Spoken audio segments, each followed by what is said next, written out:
It's called the 12 p.m. theory. 77% of people are burnt out by 12 p.m.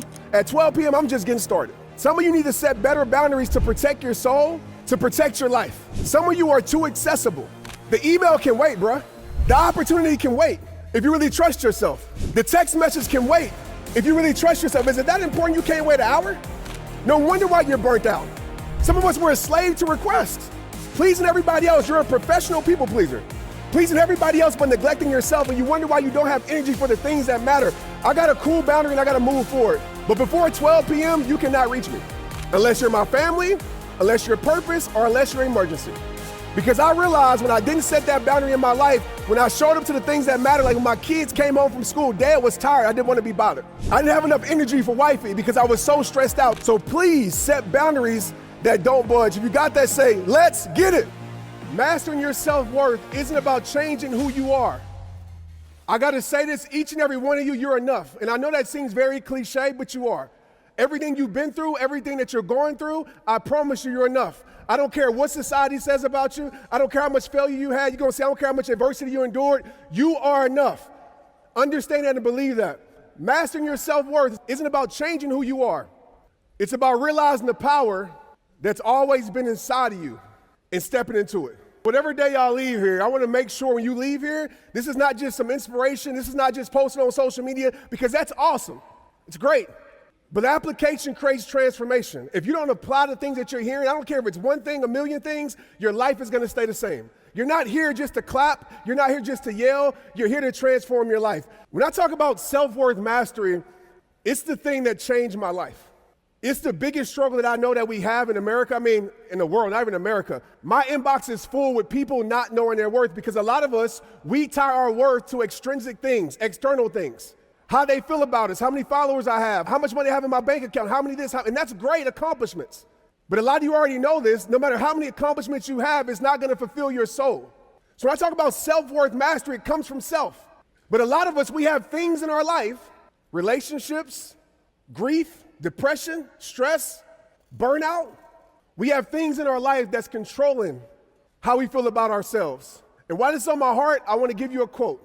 Never let how they feel about you, whoever they is, family members that don't understand, friends that you left behind, social media, stranger on the internet, never let how they feel about you change how you feel about yourself. So I'm going to talk about a word that I call intrinsic value, IV, okay? I believe that this is the greatest IV. IV is the greatest contributor, I feel, to your success. When I say success, again, I'm not talking about a metric. I'm not talking about some accomplishment.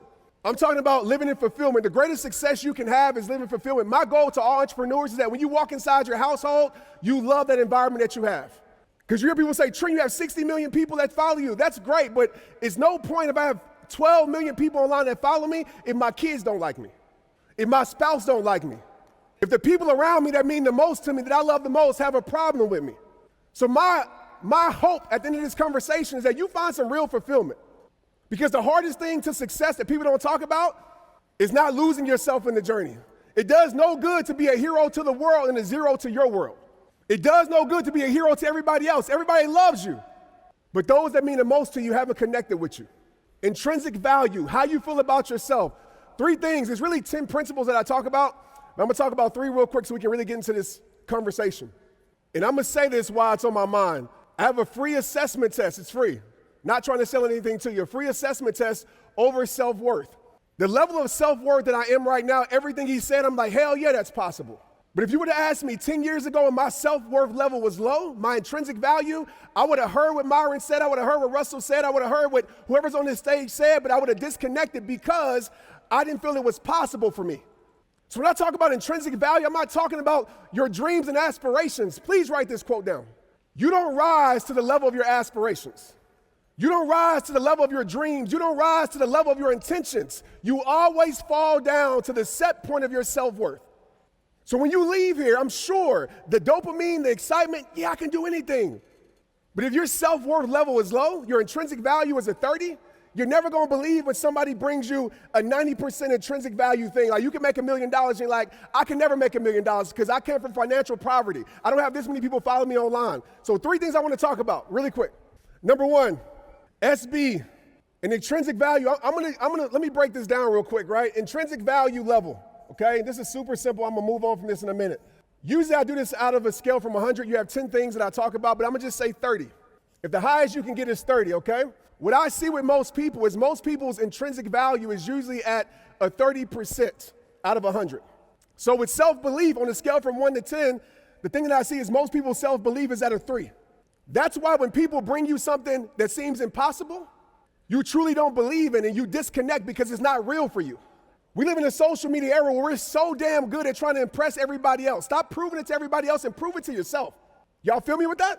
Prove it to yourself, because most people are at a 3. And I don't have time to talk about how to raise it. We'll talk about that another day. At a 3, 30% out of 10, because they don't believe. Second thing, ST, 3, self-trust. You don't trust yourself. I have social anxiety in real life. But people ask, Trent, how do you still step on stage? How are you this public figure with social anxiety? It's because I trust myself. I trust myself even when I fail. I trust myself even when I'm not perfect. I trust myself in my ups. I trust myself in my down, because I'm going to just say this, I'm a man of faith. I know if God brought me to it, he will bring me through it, straight up.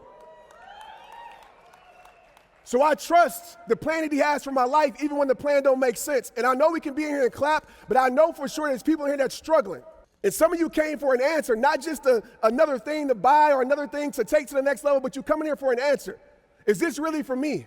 Because you have so much doubt, you have so much failure, so many insecurities, we're gonna talk about in a minute, so much anxiety, so much adversity. And a lot of us, what we do is we believe our circumstances. My circumstances told me, Trent, you're not meant to be a motivational speaker.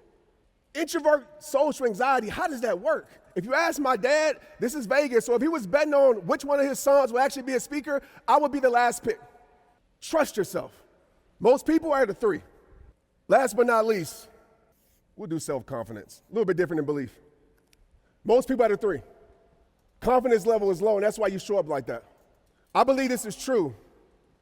There's a magnet inside of you, there's an energy inside of you that people can see. We'll talk about the Bruce Lee word glow in a minute, but there's a magnet inside of you that when you truly believe and have confidence in yourself. How many of you have confidence even when you fail? Raise your hand. How many of you have confidence even in your biggest fear? How many of you have confidence when your back's against the wall? That's confidence. Even when adversity shows up, I have enough confidence to take the mask off of adversity and realize adversity is just another opportunity to show what I'm really made of. If y'all feel that, say straight up. Straight up. Somebody do some math for me. What's 3 plus 3 plus 3? 9. What's 9? How much of a percentage is 9 out of 30? 30%, and I'll move on. Most people are operating at 30% when it comes to their self-worth. That's why it's hard for you to really break through. That's why it's hard for you to really believe. That's why it's hard for you to really be consistent. That's why it's hard for you to really stick with it, because you're worrying about your conscious level. Your subconscious level is saying, man, I'm operating at 30, this is not for me. So if you get a chance, make sure you take that self-assessment test, and your goal should be at a 60 or a 70 to change your freaking life. You get that, say yes. Say yes. All right, let's jump into this. 5 rules of living legendary. These words changed my life back in 2009. I lost sports. I lost everything.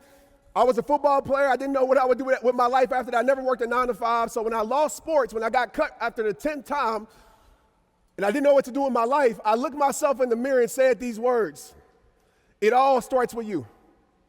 Now, what I'm about to say, I'm about to get some sideways looks. But rule number 1, when it comes to living legendary, take massive ownership. Take massive ownership over your life. We live in a world right now where everybody wants to point the finger. It's everybody's fault. Can I tell you this? It's all your fault. Everybody say it's all my fault. All my fault. Say it's all my fault. All my fault. Can somebody tell me when you say that, what does that do for you? Take what? Take your power back. Take what?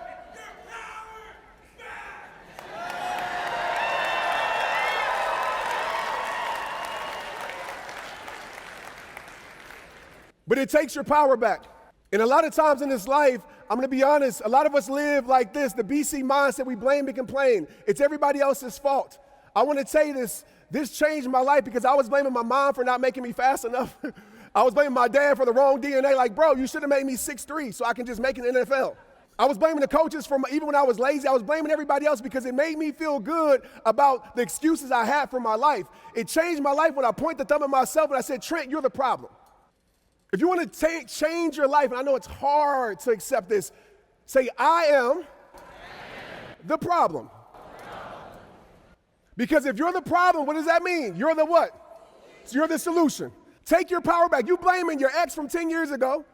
You blaming your job, and I understand that it's true, but it's not your truth. Take your damn power back. You're allowing them to control the narrative of your story. Some of y'all still talking about your sad story. Nobody cares anymore. And I know this hits hard because I was the guy, the NFL cut me, and I realized 4 things were happening. People kept living, time kept ticking, the world kept spinning, and Lord, the bills kept coming. Nobody felt sorry for me. So I took the power back from those people, from those things, and I put the ownership over my life, and I said, I want the responsibility. Every single day, it is proven. If you look in the mirror and say that all starts with you, talking to your most responsible, your best, most confident, self-worth self, and say it all starts with you, it will change your freaking life because then now the ball is in your court. If y'all feel that, say yes. Yes. If y'all feel that, say yes. Yes. This quote right here, boundaries aren't walls to keep things out. They are bridges to let the right things in. Can I be honest with you? Some of us, we have terrible boundaries. Some of us, we have silent boundaries. You have boundaries with your people, your family, your wife, your husband. They don't even know. I'll never forget, Maria ain't gonna see this, so she's fine. But she had some boundaries set in place. Like, it were healthy boundaries, but I didn't know it was boundaries. Like, at a certain time, she was watching TV, and that was her time, and I came in there, and she's like, I'm watching TV. And I'm like, well, you should have set that boundary between 9 p.m. and 10 p.m. It was silent. And a lot of us, we live like that. Boundaries are not walls, okay? Some of you need to set better boundaries to protect your soul, to protect your life. Some of you are too accessible. The email can wait, bruh, if you really trust yourself. The opportunity can wait if you really trust yourself. The text message can wait if you really trust yourself. Is it that important you can't wait an hour? No wonder why you're burnt out. Some of us were a slave to request. Pleasing everybody else, you're a professional people pleaser. Pleasing everybody else but neglecting yourself, and you wonder why you don't have energy for the things that matter. I got a cool boundary and I got to move forward. I got a 12 p.m., it's called the 12 p.m. theory. And this is wild because it's before 12 p.m. right now. Actually in Texas, it might be right at 12 hour time. But before 12 p.m., you cannot reach me unless you're my family, unless you're purpose, or unless you're emergency. Because I realized when I didn't set that boundary in my life, when I showed up to the things that matter, like when my kids came home from school, Dad was tired, I didn't want to be bothered. I didn't have enough energy for wifey because I was so stressed out. Now, 77% of people are burnt out by 12 p.m. At 12 p.m., I'm just getting started. So please set boundaries that don't budge. If you got that, say, let's get it.